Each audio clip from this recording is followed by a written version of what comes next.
La globalización es sencillamente un proceso de acción y es una realidad.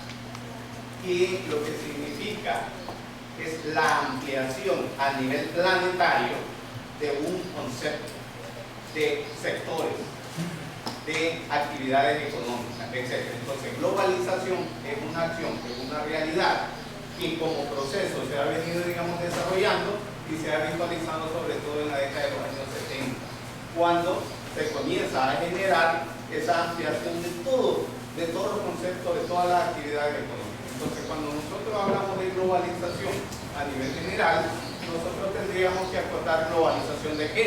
Por ejemplo, globalización de la economía es la firma de tratados de libre comercio, acuerdos de asociación o procesos de integración. Globalización de la comunicación, bueno, es sencillamente el hecho de que ha aparecido el Internet y esto ha acercado, digamos, a las personas en cuanto a los elementos de la comunicación. Globalización de los sectores, bueno, es el hecho de que las bolsas de valores están repercutiendo en las actividades económicas de todo el mundo. Entonces, la globalización es un concepto sumamente relativo. Cuando nosotros analizamos cómo se encuentran los países desarrollados y los países en vías de desarrollo, nos damos cuenta de que los países en vías de desarrollo tenemos siempre dentro de la División Internacional del Trabajo la producción de productos agrícolas, casi siempre. Y aquí hay que analizar, digamos, algo que no lo hemos puesto ahí, pero es importante, digamos, establecerlo, que es qué mecanismo han utilizado los países desarrollados y los países en vías de desarrollo para poder crear ese gran mercado, ese mercado mundial. Pues bien, señores, ese mecanismo es un organismo internacional que en la actualidad se llama OMC, la Organización Mundial del Comercio. La Organización Mundial del Comercio fue planteada, entre comillas, después de la Guerra Mundial, cuando los países vencidos y vencedores se reunieron en Bretton Woods y quisieron establecer organismos internacionales para resolver los problemas económicos, sociales y políticos. En ese momento, en el 45, se quisieron crear 4 organismos. El Banco Mundial, que se creó, el Fondo Monetario Internacional, que se creó, la Organización de las Naciones Unidas, que se creó, y plantearon algo que se llamaba la OIC, la Organización Internacional del Comercio. Pero los países europeos, como habían estado afectados por la guerra mundial, por la Segunda Guerra Mundial, dijeron, no, todavía no estamos preparados para poder en este caso abrir comercialmente nuestros mercados porque tenemos déficit y hemos sido afectados por la guerra. Y lo que plantearon era de que se iban a reunir 3 años más tarde, en el 48, y iban a ratificar y crear la OIC, la Organización Internacional del Comercio. Estados Unidos se le adelantó un año antes y en el año de 1947 Estados Unidos dijo, bueno, ¿para qué vamos a esperar, verdad, poner reglas del juego en materia comercial si yo tengo unas reglas del juego que me han funcionado? Y creó algo que se llama el GATT, el Acuerdo General sobre Aranceles Aduaneros y Comercio, ¿verdad? Y desde el 47 hasta el 94, que fue cuando se transforma el GATT, el Acuerdo General sobre Aranceles Aduaneros y Comercio de Organización Mundial del Comercio, pasaron 8 rondas de negociación. Y en las 8 rondas de negociación, los países desarrollados tomaban los principales factores de actividad económica, productiva, industrial, pero siempre se garantizaron un elemento, y es el hecho de que dentro de la OMC, del GATT y de la OMC, ellos tenían algo que se llamaba protección para los productos agrícolas. Y entonces ellos decían, nosotros no podemos soltar todos nuestros productos agrícolas porque el Estado tiene el deber de resguardar la alimentación como derecho para la población. Y entonces ellos decían, nosotros a través de ciertos mecanismos, subsidios, aranceles, etcétera, etcétera, tenemos que garantizar que se produzca en nuestros países y de una u otra manera protegernos contra la importación de productos que nos puedan, digamos, afectar. Entonces, siempre en las juntas de negociación y en la fecha dejan dentro de los productos que no se pueden negociar, productos agropecuarios, ¿verdad? Productos agropecuarios. Por ponerle un ejemplo, los países europeos tienen un nivel de subsidio de $4, en promedio, de $4 por cada cabeza de ganado vacuno. Estados Unidos tiene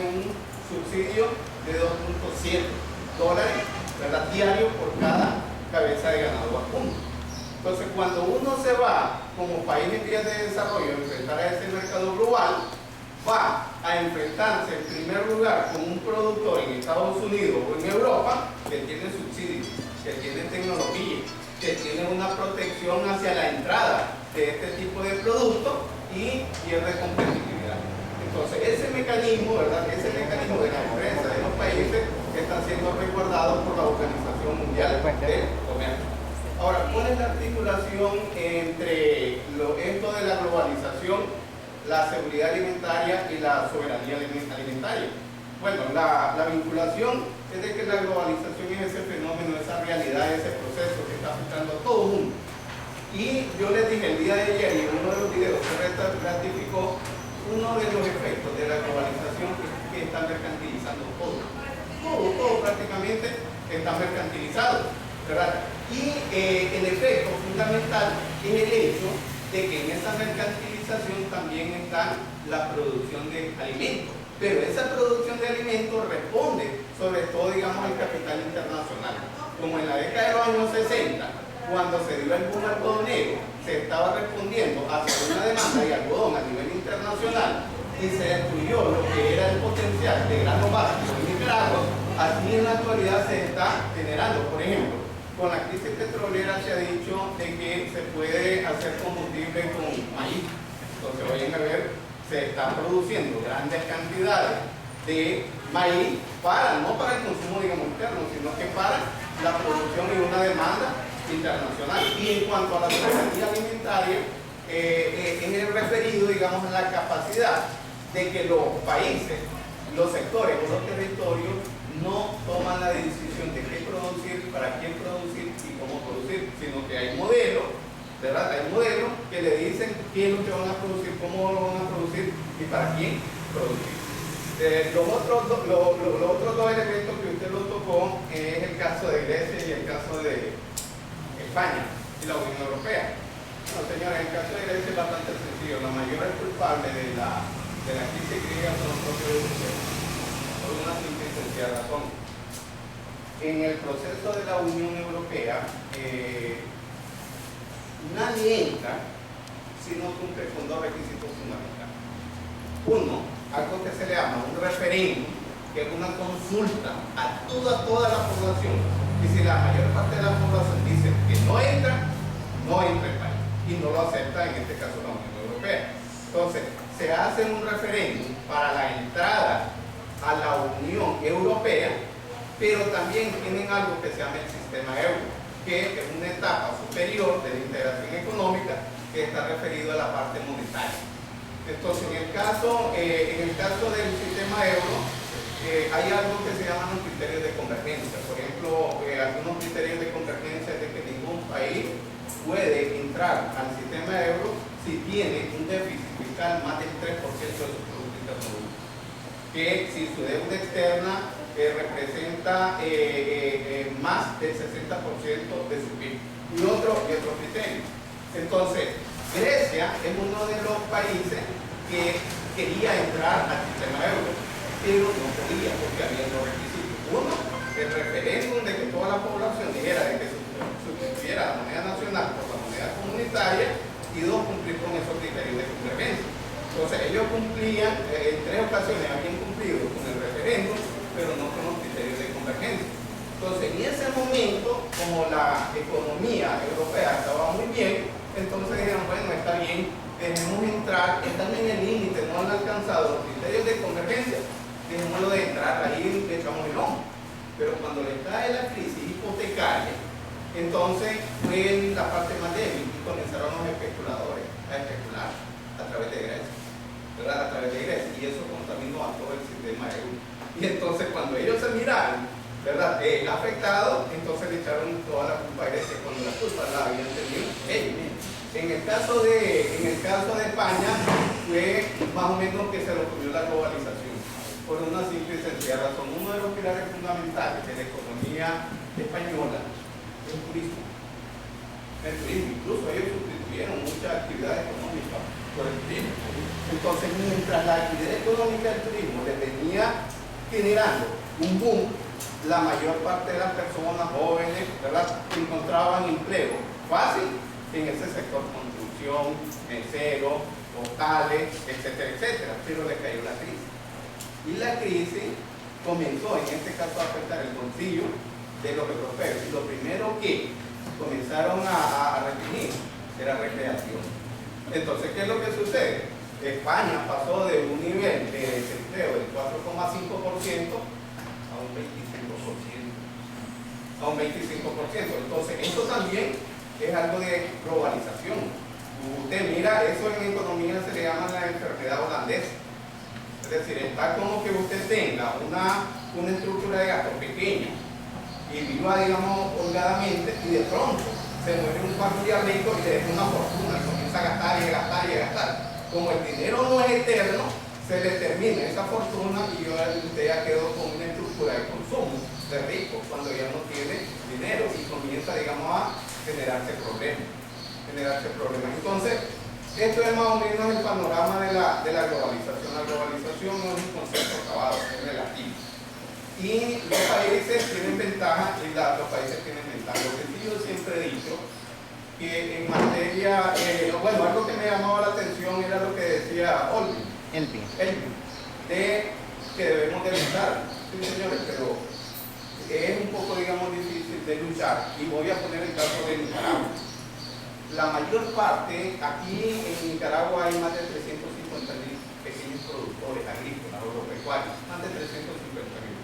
Pero es bastante difícil luchar si usted no tiene, por ejemplo, un sistema financiero sólido.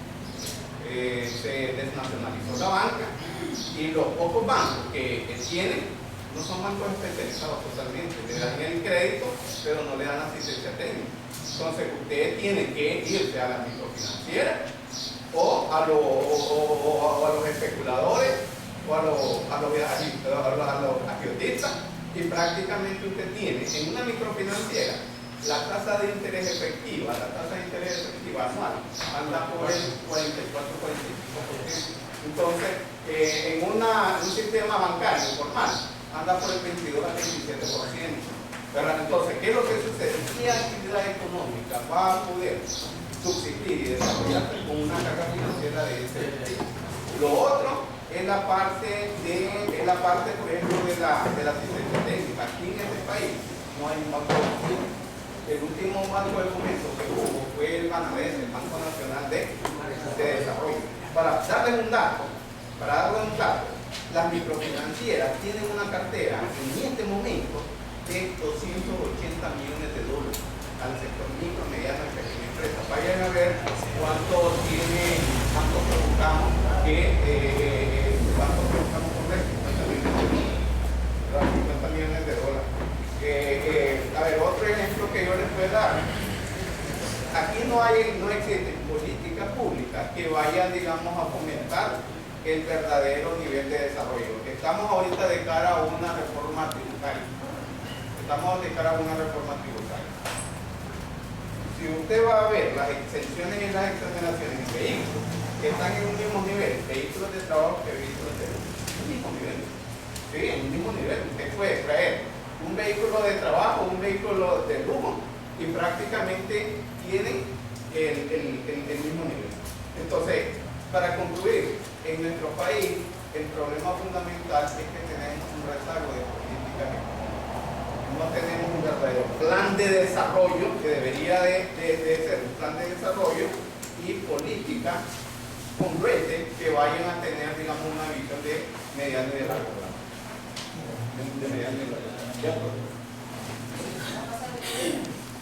Bienvenidos a Yo Te Lo Explico. En el programa de hoy vamos a hablar acerca de qué es la soberanía alimentaria. ¿La escuchaste nombrar? Mirate el informe y enterate.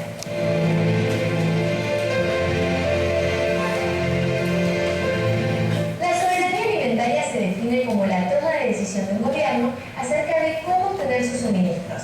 Pero esto también puede llevarse a un plano más reducido, como por ejemplo tu propio estilo de vida, porque puedes autosuministrar tus alimentos mediante una huerta orgánica.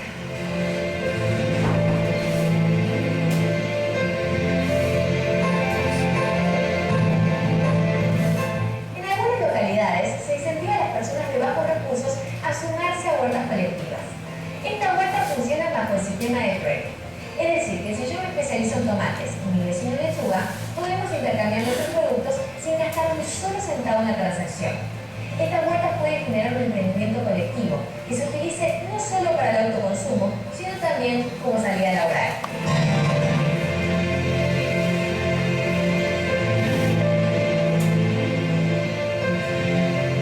Lo primero que tendrás que hacer es limpiar el terreno de todas aquellas hierbas, raíces o piedras que puedan amenazar tu cultivo. Antes de comenzar a trabajar la tierra, el día anterior tenés que regarla hasta que el suelo quede húmedo. Al día siguiente, con la tierra seca, podés comenzar a labrarla, es decir, trazar surcos, líneas donde irán las semillas. Luego hay que colocar un abono y por último, se siembra.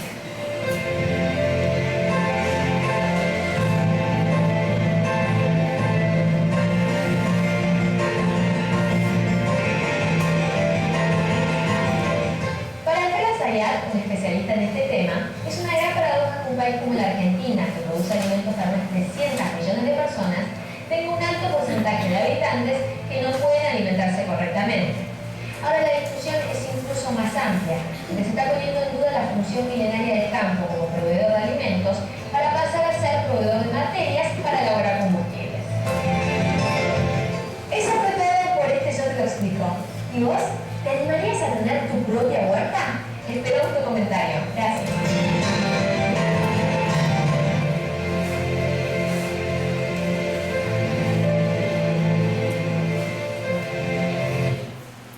Estados Unidos estaba preocupado por su nivel de competitividad relacionado a las reglas de origen que tenían los países centroamericanos al momento de firmar el Tratado de Libre Comercio. Metió en este caso la consulta al Congreso y al final le aprobaron esa reforma, ¿verdad? Acá habría que explicar dos cositas que son muy rápidas. Uno, que son las reglas de origen. A ver, las reglas de origen son una normativa técnica que te dice de que si vos como país vas a importar, tenés que garantizarle y exigirle al que te va a vender, que es el exportador, de que la mayor parte de las materias primas de que está compuesto el producto salen de ese país exportador y no en este caso de una reexportación. Es decir, si yo sé que Nicaragua no produce computadoras y me la vende como que si la produce él, lo que se ha hecho es comprar parte en otro país y al final vendérmela y beneficiarse con el bajo nivel arancelario, el cero nivel arancelario que tiene con respecto al país que firmó el tratado. Entonces, hay un articulito bien interesante y te dice, no, claro, Estados Unidos ha reconocido que los países centroamericanos no pueden cumplir rigurosamente las reglas de origen y le dio posibilidad para que compren más parte fuera y que lo vendan como producto propio y ahí nos salimos beneficiando. Pero no dice nada con relación a los productos agrícolas que de una u otra manera están afectando directamente, digamos, al productor nicaragüense. Esa es una de las noticias. Otra de las noticias que también me dio bastante risa es que sale, que dice, crece protección a los depósitos. Hay algo que se llama el FOGADE, el Fondo de Garantía de Depósitos.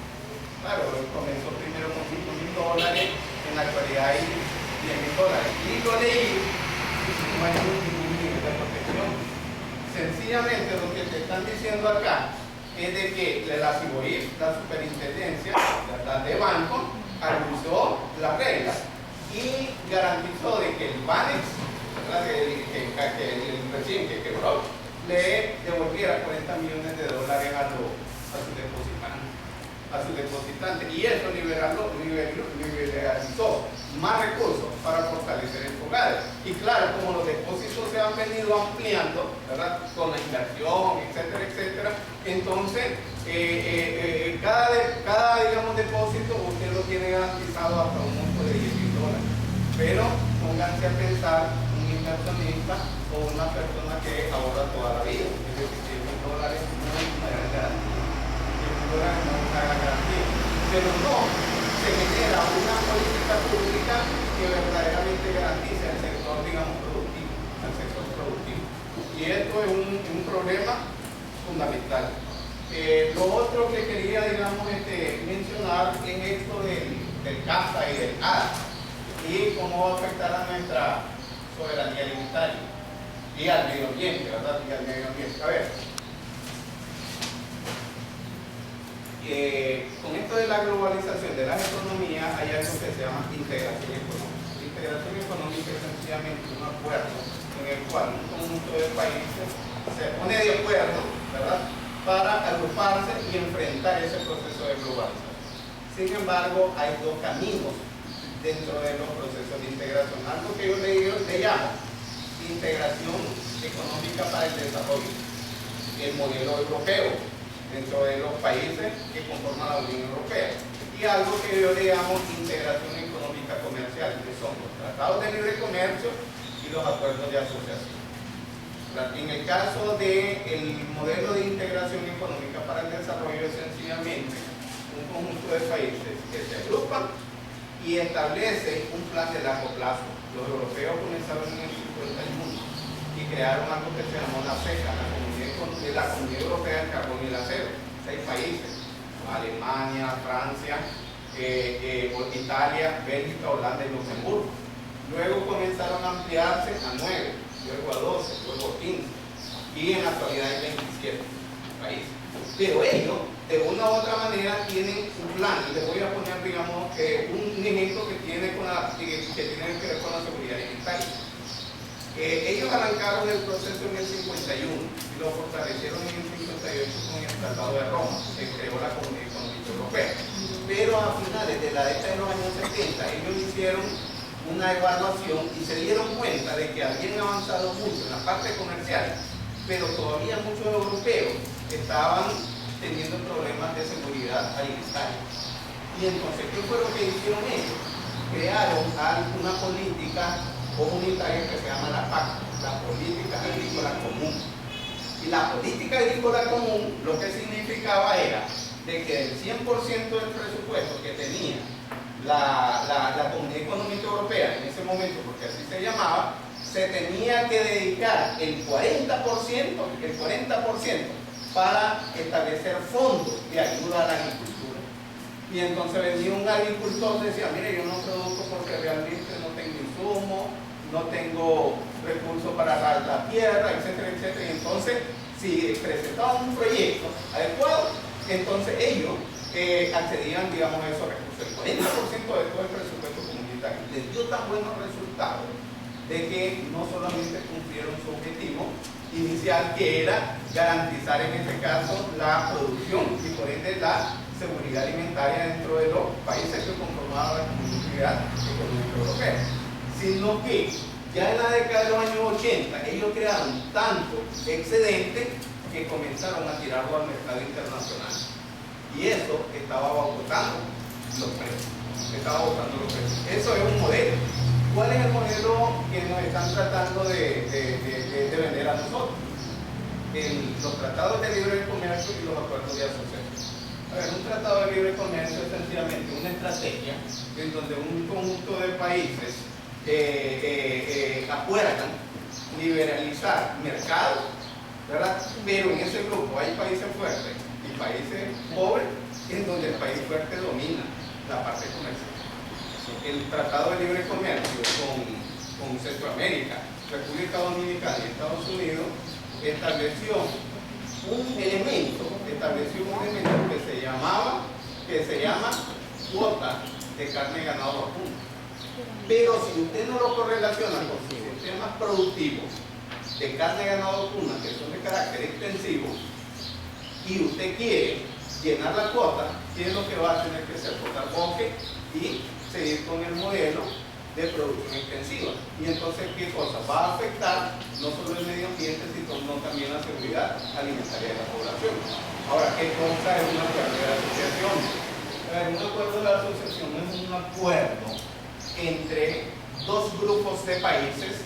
Ya no estamos hablando de TLC, Estados Unidos, un socio comercial fuerte con Centroamérica, sino que estamos hablando de dos grupos de países: países de la Unión Europea y países del SICA, el Sistema de Integración Centroamericano, en el cual ellos no quieren comprometerse de primera mano en tratados comerciales y pusieron tres pilares fundamentales.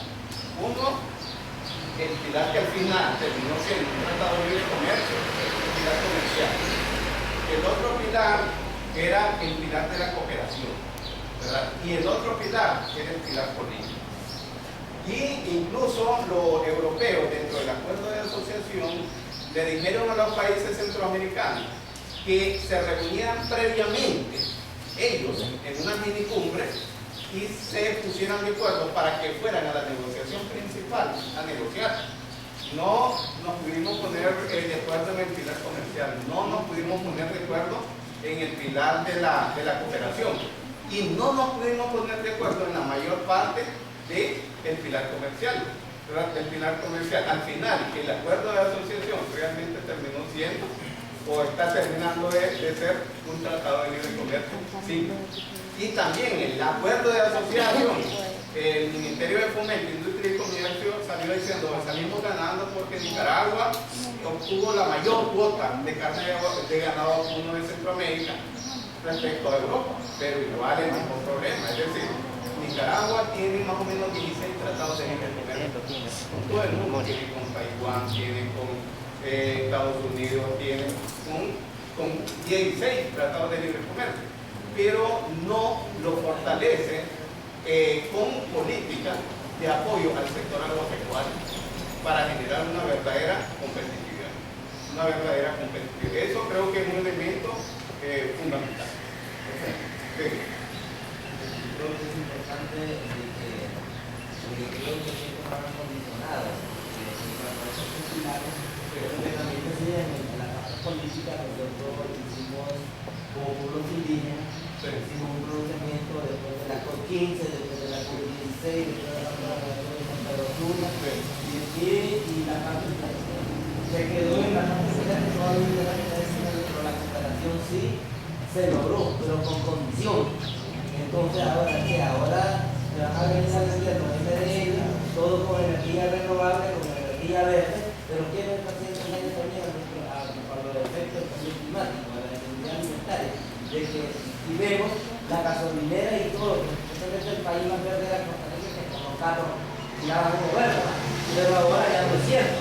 Entonces, a través de todos estos cambios que se han venido dando a través de la globalización y en la parte política, que también nosotros decíamos a los señores de la Unión Europea y el Banco Mundial, de que ellos, aunque quieran aportar con nosotros los indígenas, milenariamente ellos están en deuda con nosotros, aunque quisieran poner millones, pero ahora vienen y lo ponen con condiciones. Porque, por ejemplo, le voy a poner un ejemplo, la coordinadora de la Universidad de Europea, que es la cualquier pastelera, bueno, si no tenemos una pastelera jurídica, no tenemos cooperación en Córdoba, aunque sí para Nicaragua hay cooperación.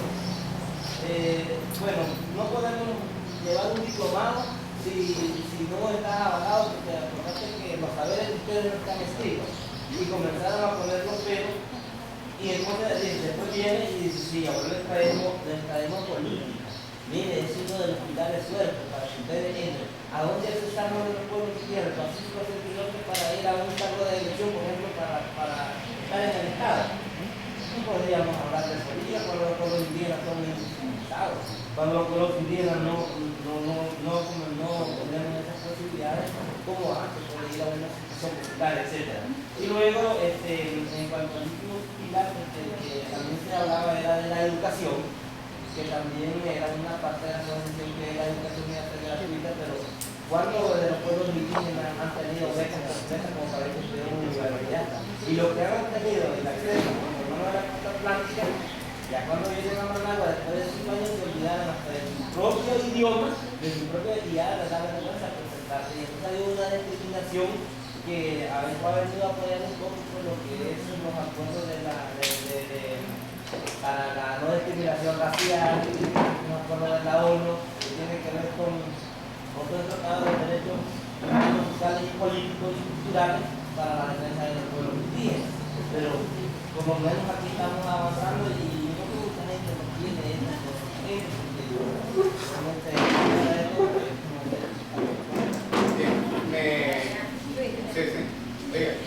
Profe, una inquietud nada más. Por ejemplo, para lo que es la soberanía, seguridad alimentaria y nutricional, hay dos componentes básicos. El primero es la voluntad política y el segundo son los recursos. Pero viéndolo bien, o aclárenme de verdad, estos dos señores tienen que ir de la mano. Porque, por ejemplo, cuando hay soberanía alimentaria en un país es cuando este país tiene la capacidad de producir su alimento. ¿Verdad? Correcto. Y cuando no hay soberanía es cuando un país no produce y depende de otro.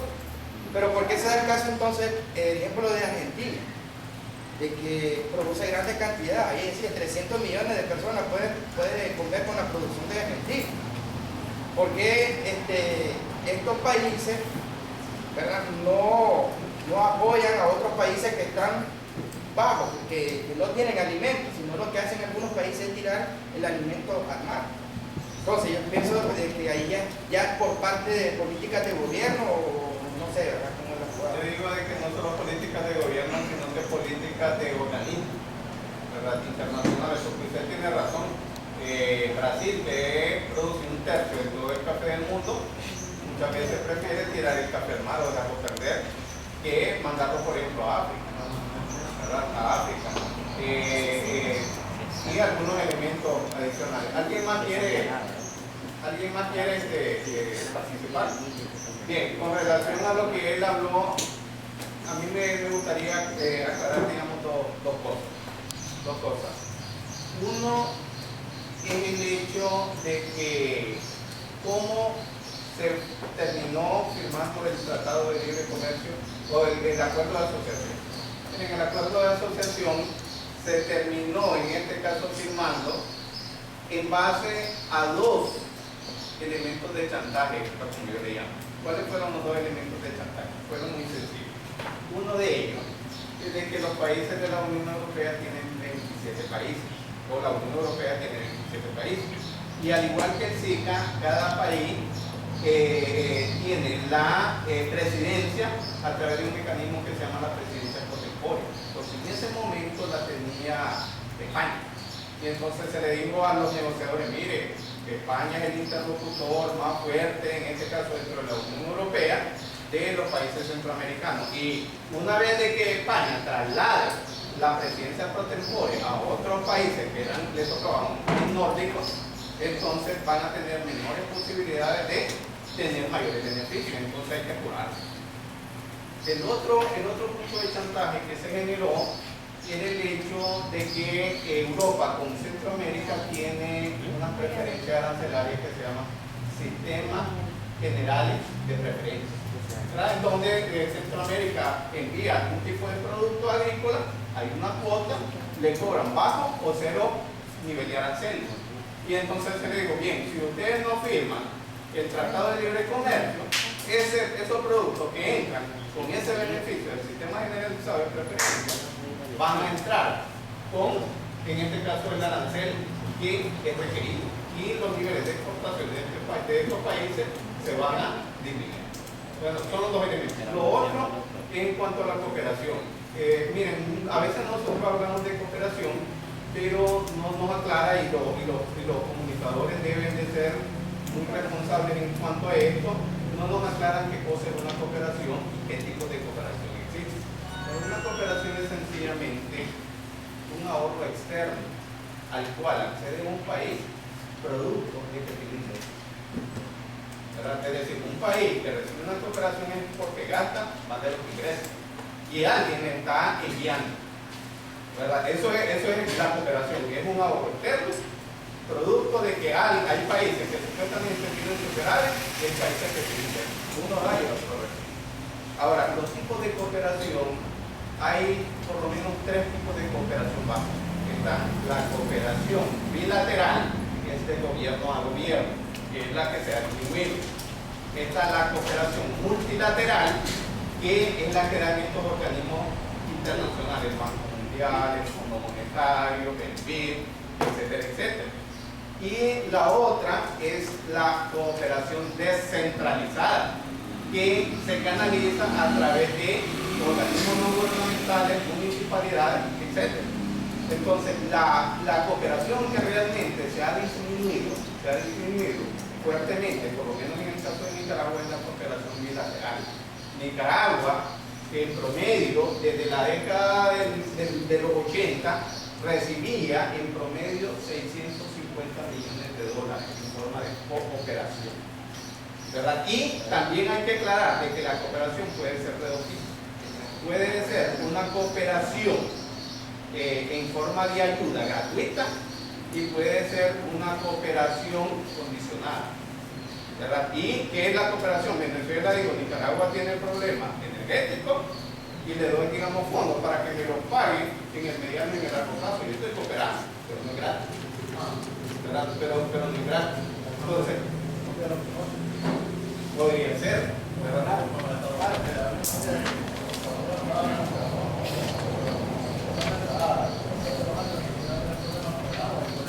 Así es. Entonces, la cooperación que se está disminuyendo y que Venezuela la está sustituyendo con el 80% de esa disminución es la cooperación bilateral. La multilateral está, ustedes miren en los diarios, vienen los del Fondo Monetario Internacional y dicen, Nicaragua está cumpliendo y se le mantiene la ayuda de la cooperación. La bilateral se ha disminuido y prueba de ello son los waivers. Se rechazó el waiver de la transparencia fiscal, pero se aprobó la de la propiedad, y eso es cooperación. Y eso es cooperación. Entonces habría que ver, no meter en bolso todo lo que es cooperación, habría que hacer una estratificación. Bien, vamos a continuar. Ahí ustedes tienen qué cosa es la soberanía alimentaria.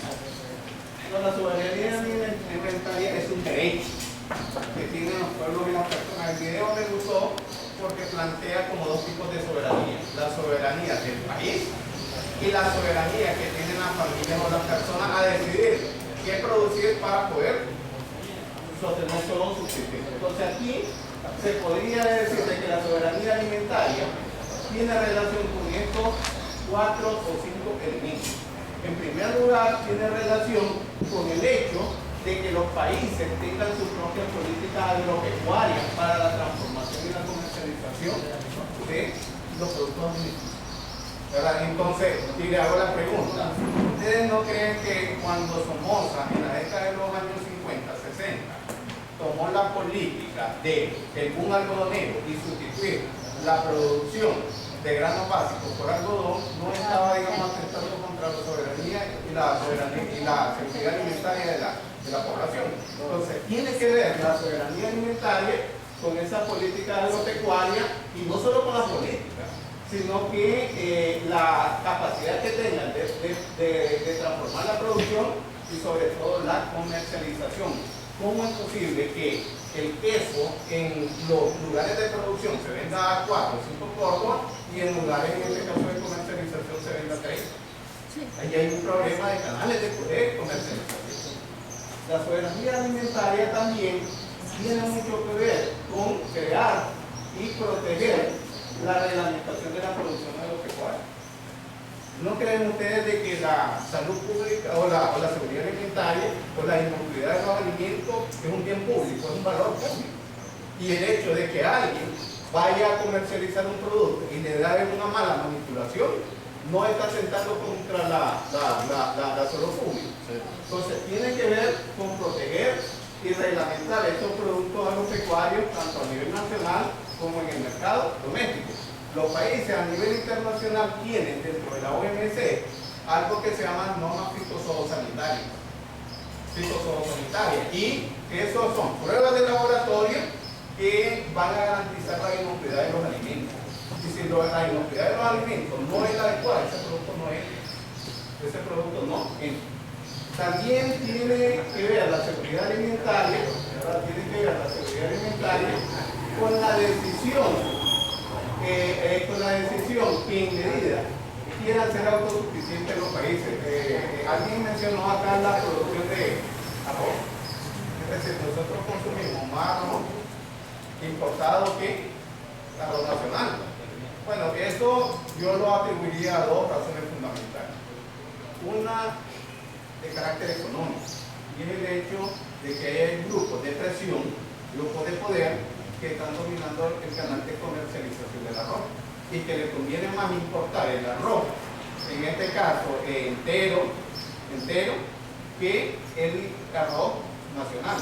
El otro tiene que ver con la calidad y la capacidad de producción de nuestros productores. Es decir, nuestros productores tienen que estar claros de que producir no es producir cualquier cosa, sino que deben de producir de una manera adecuada. La soberanía alimentaria tiene también que ver con impedir que sus mercados se vean inundados por productos excedentarios. A ver, en este país, cada vez que hay importación de arroz, de pollo americano, ¿quiénes son los primeros que saltan? Bueno, mi pollo estrella, vamos a comprar los avícolas. Los avícolas. En el año de 1982, hoy me estaba acordando, y los que somos más o menos contemporáneos, ¿verdad? Y los que somos más contemporáneos, yo recuerdo la inundación de papa rusa. Esa inundación de papa rusa hizo desaparecer cerca del 25% de la producción de papa en Nicaragua. Fue regalada, ¿verdad? ¿Y por qué los afectó? Bueno, porque sencillamente botó los precios y los productores no pudieron recuperar toda la inversión que ellos habían hecho. Entonces, no necesariamente el hecho de que te regalen significa seguridad alimentaria. Y por último, tiene que ver con la prohibición y el uso de semillas transgénicas. Fíjense bien que la mayor parte, ahora los nicaragüenses, por lo menos en la parte urbana, ya no conocemos el maíz natural, ahora solo la ventaja maseca. Ya le llevan los quintales de maseca, le echan agua y se acabó. Y tengo entendido de que eso es transgénico, ¿no? Claro. Entonces, si ustedes se fijan, la soberanía alimentaria tiene que ver con estos 5 elementos: con política pública, con reglamentación agropecuaria, con la decisión de ser autosuficiente, con impedir que los mercados se vean inundados de productos y con la prohibición de esa semilla transgénica. Ahora, ¿qué cosa es la soberanía? Eso a nivel general. ¿Qué cosa es la soberanía alimentaria? Es la capacidad de los pueblos para ejercer el derecho a definir libremente, implementar su política, estrategias de alimentación, nutrición que tiendan a lograr una seguridad y soberanía, una seguridad alimentaria. Entonces, ¿qué es lo que tenemos que hacer para lograr una soberanía alimentaria? Bueno, tenemos que hacer una alianza con todos, el Estado con su política pública, las familias y los comunicadores con la parte, en este caso, de los hábitos alimenticios, porque muchas veces la familia, los comunicadores tienen un papel, y es comunicar, es incidir, ¿verdad? Incidir. Entonces, si nosotros vemos los canales de televisión o la radio, el 80% son productos, ¿verdad? Bastante general, la Coca-Cola, la Pepsi-Cola, etcétera, etcétera. Pero ¿quién promueve realmente la Maruchan, que es horrible? ¿Quién promueve realmente, digamos, los productos nacionales o la empresa nacional? Entonces, esto es más o menos lo que es la soberanía alimentaria, la capacidad de los pueblos de ejercer e implementar políticas, estrategias para tener una alimentación y nutrición adecuada. ¿Qué no es la soberanía alimentaria? La soberanía alimentaria no es solo priorizar la producción agrícola para alimentar a la población, el acceso de los campesinos sin tierra, el agua, a la semilla y el crédito. ¿Qué es la soberanía alimentaria? Eso es la soberanía alimentaria también. Les voy a hacer, digamos, un comentario. Hay organismos internacionales y a mí me ha llamado mucho la atención el Banco Mundial, que se ha metido en algunos temas que están tratando, digamos, de solventar el desastre que ellos mismos han creado. Y voy a poner, digamos, un ejemplo muy sencillo. El Banco Mundial últimamente se ha metido en tema de medicina alternativa. En el año 2003, a mí me tocó ir a presentar un trabajo a Italia, y eran 3 componentes. El componente de comercio justo, el componente de turismo alternativo, que fue el que nosotros fuimos a presentar, y el componente de medicina alternativa, ¿verdad? Y el Banco Mundial lo estaba promoviendo. Entonces, a mí me llamó la atención el comercio justo, sí, ya sabía qué cosa era y cómo funcionaba, pero eso es medicina alternativa. Entonces llegó el ministro de Ghana, un negro que tenía muchos metros, un totón así como el color de la camisa de usted y un rosario que rezaba todo el día, ¿verdad? Y dentro de su exposición a mí me llamó la atención. Entonces él decía de que en Ghana realmente existían 4 tipos de medicina alternativa. Curar en este caso con espíritu, curar con la mano, la medicina botánica y la medicina química, ¿verdad? La medicina química, etcétera, etcétera. Y yo después me acerqué al representante del Banco Mundial y le hice la pregunta: miren, pero ¿por qué el Banco Mundial tiene un mecanismo de carácter financiero se está metiendo en este tipo de temas? Entonces lo que me decía era de que ellos hicieron un estudio y se habían dado cuenta de que estos laboratorios, ¿verdad?, a nivel internacional habían creado una gran dependencia en la población, ¿verdad?, una gran dependencia, y que la mayor parte de la población de países en vías de desarrollo no tiene plata. Entonces lo que ellos estaban tratando de hacer era promover la recuperación de los viejos conocimientos, de las alternativas, porque ellos no creían mucho en que eso se curara, ¿verdad?, pero sí en que la gente lo creía y eso de una u otra manera iba a incidir, ¿verdad?, en que se curara, porque a veces la fe no es montaña, ¿verdad? Entonces, en ese sentido a mí me llama la atención. El otro ejemplo que el mismo Banco Mundial lo hizo, un tema que siempre, bueno, me da pena decirlo, pero siempre se da. El Banco Mundial, más o menos en el 2000, eso fue más o menos en el 2006, promovió un curso de pobreza, 50 países, ¿verdad? Y entonces, 3 meses, y entonces nos escogieron como a 10 personas de cada país. 3 meses estuvimos en teleconferencia, ¿verdad? Y luego fuimos 15 días a hablar de pobreza en el mejor hotel de Costa Rica. En el mejor hotel de Costa Rica, entonces a veces, sí, todo lo contrario. Entonces a veces uno dice, bueno, ¿y estos organismos? Entonces, lógicamente ellos están tratando de dar una instancia que es muy pequeña, una instancia que está ya metiéndose en estos temas sociales. La soberanía alimentaria es un elemento. Fíjense bien, aquí lo que le dicen es que hay que priorizar la producción agrícola, botánica, ¿verdad? En el caso de los cultivos, la banana, fundamental. El acceso de los campesinos, sin tierra, etcétera, etcétera. Luego ahí la necesidad de reformas agrarias. En este país han habido por lo menos 3 reformas agrarias. Y esas reformas agrarias no han resuelto un problema fundamental. Una de las primeras reformas agrarias la hicieron los conservadores y Zelaya después de la Guerra Nacional, ¿verdad? Después de la Guerra Nacional, y la hicieron en beneficio de los migrantes que venían de Europa para desarrollar la producción cafetalera. La segunda reforma agraria la hizo Somoza con el bono algodonero, es decir, para quitar presión sobre la tierra de los indígenas, hicieron una reforma agraria, quitaron a esa gente, la mandaron al centro del país y generó el bono algodonero. Y la tercera reforma agraria la hizo el frente en la década de los años 80, nada más que cometió un pequeño error, ¿verdad? Le hizo la reforma agraria y tenía muy buenas intenciones. La reforma agraria tiene 3 etapas. La primera etapa, hay un decreto de confiscación, hay un decreto de asignación a beneficiarios, y luego lo más importante, que ese es el error que cometió el frente, que tienen que registrarla en el registro público de la propiedad. ¿Por qué? Porque si no es así, la muda propiedad, como el derecho se dice, nunca ha salido del propietario inicial. Y es por eso de que en la actualidad Nicaragua está pagando más de $600 millones en forma de indemnización. En y es un golpe bastante fuerte para el país.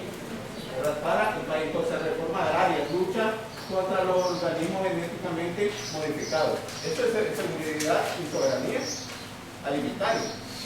El derecho de los campesinos a producir alimentos, el derecho de los consumidores a poder decir lo que quieren consumir. ¿Verdad? Lo que quieren consumir. Vayan a la bolsa de valores más grande de Centroamérica, que es el mercado oriental. Sí, es la más grande de Centroamérica. Y vayan a ver y reclamen sobre la pesca, reclamen sobre la manipulación de los productos, ¿verdad? De los productos, la higiene, etcétera, etcétera. Eso es soberanía y seguridad alimentaria. No es un favor que se están haciendo, uno está comprando y el Estado debería de garantizar, en este caso, la inocuidad de esos alimentos. ¿Qué más es la soberanía alimentaria? Bueno, es el derecho de los países a proteger de las importaciones agrícolas y alimentarias demasiado baratas. ¿Verdad? Demasiado baratas. La papa del 85, el arroz de Luisiana, que viene a botar los precios de nuestro arroz a nivel nacional, el pollo americano, ¿verdad? También la soberanía alimentaria tiene que ver con precios agrícolas ligados a los costos de producción, ¿verdad? Ligados a los costos de producción. En economía hay un análisis muy interesante y muy fácil que se llama el análisis tiempo. El análisis tiempo. Transporte, impuestos, combustible y energía eléctrica. Es decir, si cualquier negocio que usted tenga, por muy pequeño que sea, vea y calcule los costos de transporte, calcule los costos de impuestos, calcule los combustibles y calcule la energía eléctrica y usted le va a decir si realmente es competitivo o no es competitivo. ¿Verdad? Si no es competitivo. Entonces ustedes me dirán, bueno, y esos productos agrícolas ligados a los costos de producción, yo iría un poco más allá, no solo en cuanto a los costos ligados a los costos de producción, sino que a los canales de distribución, que ese es el problema fundamental. Muchas veces la ganancia de los productores no les llega, no porque ellos no tengan competitividad en la granja o en el nivel de explotación, sino que ellos no dominan los canales de comercialización.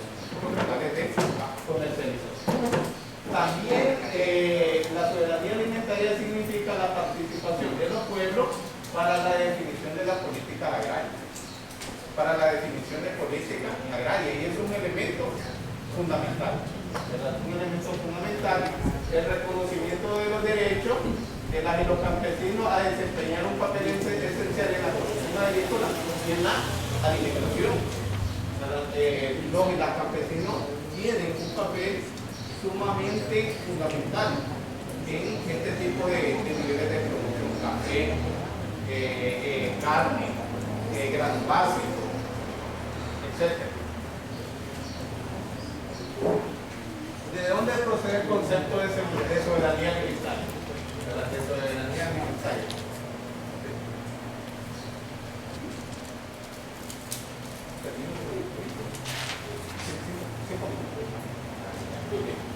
¿De dónde procede, digamos, el término de soberanía alimentaria? A mediados de la década de los años 60 existió lo que se llamó la Vía Campesina, que era un movimiento principalmente de campesinos sin tierra que se habían quedado sin tierra y comenzó en este caso a tener problemas de mucha inseguridad alimentaria y no podían decidir en qué producir. Entonces, en 1996 se celebró esa cumbre y el que la presentó fue la llamada Vía Campesina. Y eso era una especie de alternativa o de propuesta que contravenían las llamadas políticas neoliberales. También las Naciones Unidas comenzaron a generar todo un debate y por eso se creó la FAO. Por eso se creó la FAO. Es decir, el Banco Mundial surgió después de la Segunda Guerra Mundial, pero ha venido ha venido ampliando algunas actividades económicas y fue el tema fundamental en el año 2002. En el año 2002 la FAO comenzó a hablar de seguridad alimentaria en Roma. Hizo una convención y creó un organismo en el cual se monitorea y se evalúa todos los programas y proyectos sobre seguridad y soberanía alimentaria. Sobre seguridad y soberanía alimentaria. Ustedes tienen, el día de ayer, en su hojita de reflexión, tenían un concepto, que era el de desarrollo local y el otro era de soberanía alimentaria. Pues bien, ahorita lo que queremos es de que ustedes hagan una reflexión, como lo hicieron el día de ayer, con desarrollo local, para ver si lo que ustedes habían planteado de seguridad, de soberanía alimentaria, es igual o le pueden incorporar algunos elementos fundamentales. Y luego se haría eso. En la hojita, lo que vamos a hacer ahora, saquen su hojita y van a responder lo que hay dos preguntas más.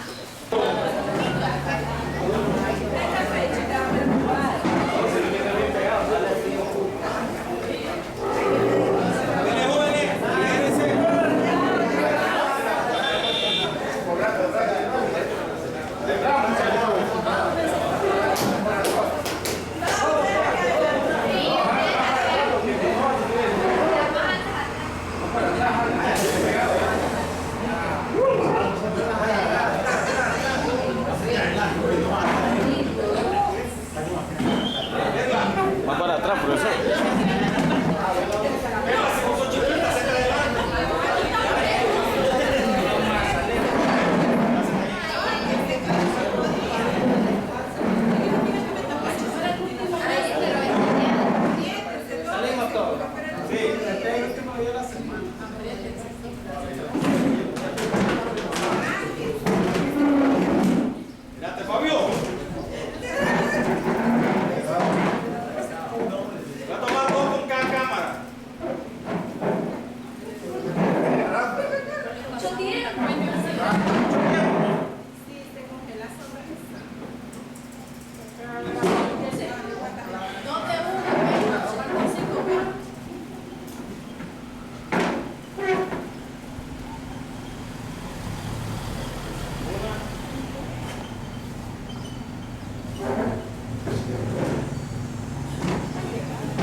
Digan whisky, por lo menos.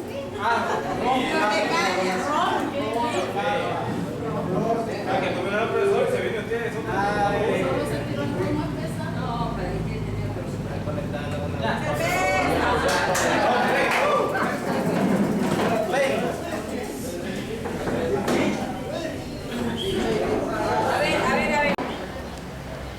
Bien, conversamos con el máster Luis Gustavo Murillo. Es que el día de hoy pues, lo tenemos aquí en el departamento de Madrid, impartiendo un importante diplomado sobre soberanía alimentaria. De manera global, máster, ¿qué nos puede comentar sobre esta temática? Bueno, es una temática sumamente importante, sobre todo en periodos de crisis económica, en donde las personas no pueden tener, digamos, acceso a recursos económicos y más bien se ven deterioradas sus condiciones socioeconómicas. Y la fundamental es el derecho que debe de tener toda persona a la alimentación. Entonces, cuando hay una crisis económica, la primera que sufre son las familias. Y dentro de la familia, las personas más vulnerables, en este caso los niños, los ancianos, las mujeres ¿verdad? Y por qué no decirlo también los hombres, la familia completa. Esta temática es muy importante en la actualidad y requiere en este caso toda la atención y el tratamiento integral de todos los actores. Creo de que algo muy positivo es de que a partir quizás en Nicaragua de la década de los años 80, 90 se le ha dado, digamos, relevancia, y en la actualidad es uno de los puntos fundamentales que tienen los gobiernos tanto locales como el gobierno nacional. Sin embargo, falta mucho en este caso por hacer en materia de seguridad y soberanía alimentaria. ¿Dónde ubicaría el país de Nicaragua en materia de seguridad alimentaria? ¿Cómo lo ubicaría? En materia de seguridad alimentaria, respecto a Centroamérica, yo diría de que nosotros estamos en el último lugar. Es decir, a pesar de que tenemos un potencial económico abrumador, tenemos 130.000 kilómetros cuadrados, desde el punto de vista económico somos el país que tenemos la actividad económica menos dinámica. Estamos hablando, por ejemplo, de un Producto Interno Bruto que no supera los 7.500 millones de dólares. Cuando países, en este caso como Costa Rica, que apenas tiene 51.000 kilómetros cuadrados, tiene un Producto Interno Bruto superior a los 18.000 millones de dólares. Y ellos han establecido una focalización de política pública que le permite, digamos, garantizar a las personas un buen ingreso y por ende cumplir con los pilares fundamentales de la soberanía y seguridad alimentaria, como el acceso, la inocuidad de los alimentos, la calidad de los mismos, la accesibilidad de los mismos, etcétera. Es decir, acá yo diría de que hay que activar la parte local para poder en este caso generar una verdadera soberanía y seguridad alimentaria. ¿Cuáles serían algunas estrategias para los gobiernos locales y ONG para paliar de alguna manera la hambruna que sufre en nuestro país? Bueno, yo diría de que deberían de hacerse estudios sobre identificar cuál es el potencial endógeno, diagnosticarlo, el territorio, y en base a eso mirar cuál es la vocación y luego, digamos, desarrollar algunas actividades económicas. Creo que también una estrategia fundamental, sobre todo para la familia pobre, es la economía de patio. Porque en la economía de patio usted puede establecer una estrategia de aprovechamiento de espacio reducido para crear una producción que le permita por lo menos, digamos, solventar el consumo. Y no en este caso enfocarse sumamente en ornato o en atraer, digamos, inversión extranjera o inversión extralocal. Deberían de comenzar en este caso con conocer su territorio y a partir de ese conocimiento generar, digamos, algunas estrategias, vías de comunicación, condiciones en este caso de trámite para poder realizar actividad económica y incentivar y promover desde la familia lo que es la economía de patio. ¿Cómo valora las políticas del gobierno con respecto al sector agrícola y productivo de Nicaragua? A ver, acá usted no puede tener una política si no tiene un plan. Y desgraciadamente, y lo voy a decir, en el caso de Nicaragua no hay un verdadero plan de desarrollo. Lo que existe, plan de desarrollo de nación, lo que existe son planes gubernamentales, que es otra cosa. Por ejemplo, en Nicaragua, desde el periodo de Bolaño, ¿verdad? Desde el periodo de Alemán, se establecieron planes de gobierno. Alemán estableció lo que es la Estrategia Nacional de Desarrollo. Luego, Bolaño estableció el Plan Nacional de Desarrollo Operativo. Este gobierno está implementando el Plan de Desarrollo Humano, pero ese no han sido verdaderos planes que aglutinen a toda la población y genere, digamos, un verdadero desarrollo. Creo que hay algunas acciones que se impulsan desde el MACFOR, y este gobierno lo que sí está haciendo, y no lo han hecho los gobiernos, es tener, digamos, algunos programas bandera, hambre cero, usura cero, el bono productivo. Sin embargo, las acciones no van a contribuir a la creación de la política y sobre todo a la creación del plan y de la estrategia. Es decir, se necesita establecer un proceso de concertación desde los territorios, ¿verdad? Para poder crear las verdaderas propuestas que salgan adelante o que traten de salir adelante de los territorios. Siendo Nicaragua altamente productivo y agrícola, ¿qué herramientas harían falta para mejorar la producción y por ende pues, mejorar la economía alimentaria de nuestras familias nicaragüenses? Bien, bueno, lo primero que hay que hacer es un verdadero banco de fomento. Verdadero banco de fomento. Luego invertir en infraestructura económica y luego hacer estudios de potencial de los territorios y estudios de mercado. Voy a poner, digamos, un ejemplo muy sencillo. En el caso de Chile, Chile en la década de los años 70 dependía más del 85% de la producción de cobre. Estaba muy poco diversificado. Se hizo un estudio, se hicieron dos estudios realmente, uno del potencial endógeno y uno de estudios de mercado a nivel internacional. Entonces la pregunta fue sencilla: ¿qué es lo que está necesitando, por ejemplo, el mundo? Y entonces ellos dijeron, bueno, el mundo está necesitando, por ejemplo, atún, o está necesitando, por ejemplo, melón congelado. Entonces, luego de eso, hicieron un estudio de potencial endógeno, qué territorio presentaban las condiciones de ellos. Y del 100% únicamente desarrollaron el 5%. Y se focalizaron y comenzaron a desarrollar de tal manera de que eso les permitió montar una estrategia de diversificación de producción, diversificación de mercado, y en estos momentos a Chile se le denomina el milagro latinoamericano.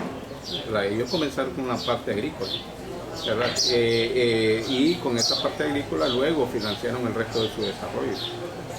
En materia de soberanía y seguridad alimentaria, ¿cómo se pueden lograr los cambios de actitudes para mejorar los estilos de vida saludables? Bueno, el primer elemento es a través del sistema educativo. Es decir, un buen sistema educativo que vaya más allá de la parte formal. Luego creo que deberían, dentro de las carreras de comunicación o de periodismo, establecer una visión de verdaderamente comunicación en este tipo de temas, porque dependiendo de las zonas, ¿verdad? Usted puede incidir en las personas, y dependiendo de la programación, usted también puede incidir, ¿verdad? Un ejemplo claro de que de una u otra manera ha incidido es el caso de Pancho Madrigal. En el caso de Pancho Madrigal, el MANFOR ha utilizado ese programa para trasladarle alguna información a los campesinados, y eso ha llegado mucho más. Si usted agarra la programación normal de la televisión, y pongo, digamos, el ejemplo de la televisión, usted mira programas, ¿verdad? Bien genéricos y que no establecen, digamos, una cultura productiva, ni tampoco, digamos, una cultura adecuada. Y en los spots o en los comerciales prácticamente no tienen nada que ver con seguridad y soberanía alimentaria, que sería un elemento fundamental. A ver, Somoto se caracteriza por la rosquilla. ¿En qué momento se promociona realmente la rosquilla? El valle de Sébaco se caracteriza por la producción de arroz. ¿Cómo se promueve la producción de arroz? Y así sucesivamente. En breve, ¿cuál es su mensaje para hacer una verdadera seguridad y soberanía alimentaria? Bueno, tener un cambio de actitud, porque sin un cambio de actitud no puede en este caso lograrse lo que es la seguridad y la soberanía alimentaria. Gracias. Entonces, nosotros llegamos a la conclusión de que la articulación entre globalización y soberanía alimentaria tiene que ver bastante con lo que son tratados de libre comercio entre los países. ¿Verdad? En estos tratados de libre comercio entre los países, ahí es donde los países desarrollados y subdesarrollados están interactuando, pero con los países ya desarrollados siempre nos están imponiendo políticas, ¿verdad? De cómo ellos siempre seguir siendo más capitalizables, ¿verdad? Con las políticas. Entonces, aquí donde estos tratados donde ya el gobierno y coordinaciones, ¿verdad?, tienen que tomar en cuenta lo que es la seguridad alimentaria para definir bien las políticas y proteger lo que es la parte de los productos agropecuarios, ¿verdad? Ya que se basa en ello. ¿Cuál es ejemplo? Un ejemplo, Estados Unidos, en el Tratado de Libre Comercio, nos venden tecnología obsoleta de que ellos ya no utilizan hacia nosotros. Para nosotros es una tecnología nueva, un tesoro. Pero ellos, con estos tratados, tratan de vendernos, ¿verdad?, esa tecnología y capitalizándose más. En el desarrollo de políticas económicas del país, tanto a nivel local, internacional, ¿verdad?, esto tiene que ver con las políticas que se van a dejar firmados, plasmados, ¿verdad?, en donde tiene que ver los hábitos alimenticios de las personas y también tiene que ver con las necesidades y asegurarle el alimento a las familias más pobres, en este caso a toda la población de Nicaragua, ¿verdad?, creando esas políticas. Porque ¿qué pasa? Ejemplo, ahorita con este acuerdo ahorita Nicaragua, ejemplo, salió ventajoso con la venta de vender la carne de bovino, que tiene que cumplir.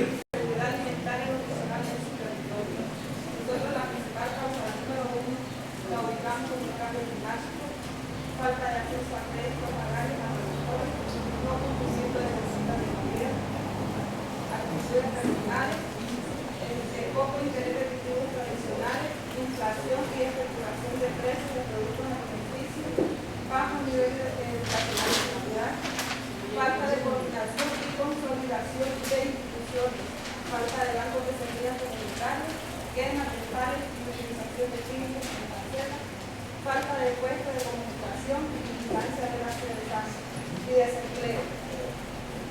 Los cambios climáticos, ustedes saben que nosotros somos vulnerables y no podemos hacer nada, pero sí nosotros podemos educar y hacer un cambio de actitudes a los seres humanos, pues, como instituciones que somos. Diagnóstico comunitario que deberíamos de partir de un diagnóstico. Las líneas de base, capacitaciones de sensibilizaciones en las comunidades donde se detecta el alto nivel de desnutrición. Continuar con los puestos de NAVAS a nivel nacional, porque hay ¿verdad?, departamentos o municipios donde son, ¿verdad?, va de acuerdo al nivel de población. Diversificación de la dieta. Incentivar la implementación de huertos familiares, comunitarios, escolares, etc. Volver al consumo de alimentos naturales. Implementación de puestos de vigilancia periódica y examen. Implementación de escuelas de campo y por último dotar de agua y saneamiento a las comunidades.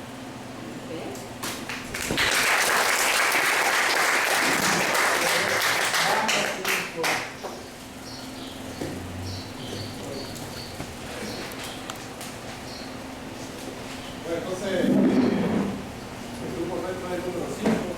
La pregunta, Carmen, ahí, ¿No tienen ahí usted la pregunta, coordinadores? las políticas de desarrollo que se implementan en su territorio incorporan el enfoque SAN.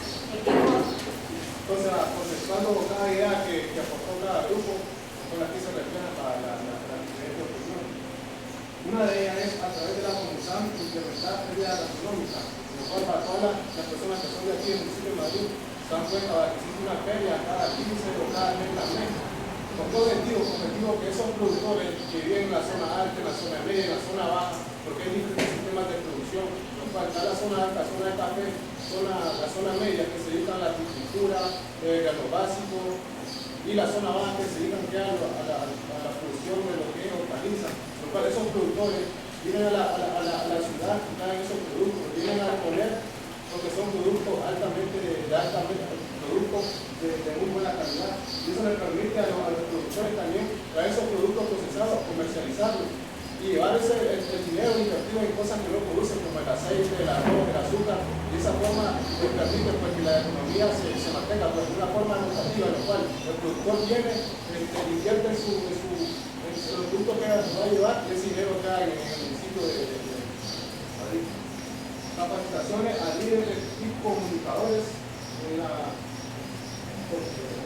soberanía nacional y internacional, en lo cual esto ha sido bastante bien en la comunidad, en lo cual diferentes organismos que apoyan de la soberanía nacional y internacional han capacitado a los líderes porque son la base principal de la comunidad y a los productores para que ellos se hagan protegiendo de la ley y también se den cuenta de los deberes y derechos que tiene cada ciudadano. Implementación del Centro de Documentación, Información y Finanzas periódico de la sociedad, en lo cual surgió como una necesidad, en lo cual actualmente estaba comenzando. Toda la gente necesitaba de más información, porque la gente no se iba a conformar solo lo que decía los medios de comunicación, la radio, la televisión, sino que una expectativa que se creó por una necesidad.